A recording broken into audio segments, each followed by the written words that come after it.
جو نفل نماز پڑھ رہا ہے اس کے پیچھے فرض، نفل والے کے پیچھے فرض نماز، یہ یوٹیوب پہ جا کے لکھیں تو میری ویڈیو کھل جائے گی. نفل نماز جو پڑھ رہا ہے جسے آپ سنت بھی کہتے ہیں، یہ سنت موقدہ غیر موقدہ یہ تو تفریق فقہا نے کی ہے نا.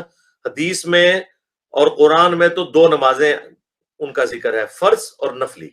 نفل عربی میں کہتے ہیں اضافی نماز کو، نفلن اضافی نماز.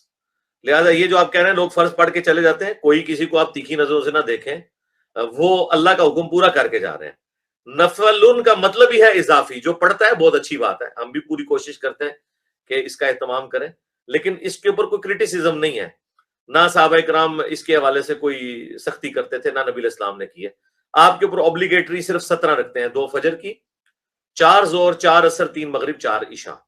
باقی یہ ضرور ہے کہ نبی علیہ السلام نے فجر کی 2 سنتیں اور عشاء کے وتر ان کو ذرا سختی سے یعنی اس پہ عمل کیا، لیکن اس کے اوپر اس طرح فرض کے طور پہ اسے تعلیم نہیں کیا. آپ کریں تو بہت اچھی بات ہے. تو وہ جو پیچھے آ کے آپ کا وہ کندھا تھپ تھپا کے ساتھ شامل ہوتے ہیں نا، تو ظاہر ہے آپ اس کے بعد بلند آواز سے تکبیر انتقال شروع کر دیتے ہیں. بہت اچھی بات ہے، آپ کریں، اپنی نماز مکمل کریں. آپ کی وہ نفلی نماز ہی ہوگی، یعنی سنتی، اس کے فرض ہو جائیں گے.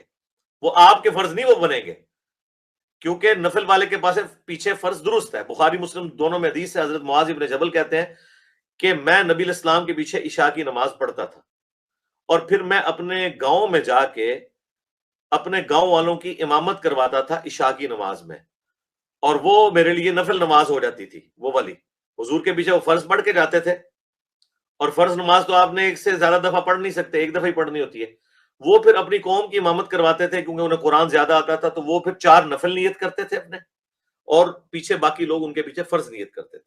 اس سے محدثین نے پھر ضرور نکالا ہے کہ جو نفل پڑھ رہا ہے اس کے پیچھے فرض نماز درست ہے، اور فرض والے کے پیچھے بھی نفلی نماز درست ہے. ترمذی میں حدیث ہے، ایک صحابی لیٹ مسجد میں ہے تو نبی علیہ السلام نے فرمایا کون ہے جو اپنے بھائی کے لیے صدقہ کرے؟ تو ایک صحابی کھڑے ہوئے، بعض روایتوں میں آتا ہے وہ سیدنا ابوبکر تھے رضی اللہ تعالیٰ عنہ. تو آپ نے فرمایا کہ تم اس کے ساتھ جماعت قائم کرو تاکہ اسے جماعت کا ثواب ملے. تو وہ جو لیٹ صحابی آئے تھے انہوں نے پھر اپنی فرض نماز پڑھی، اور دوسرے صحابی نے ان کے پیچھے نفل نیت کر لیے حالانکہ وہ نماز پڑھ چکے ہوئے تھے.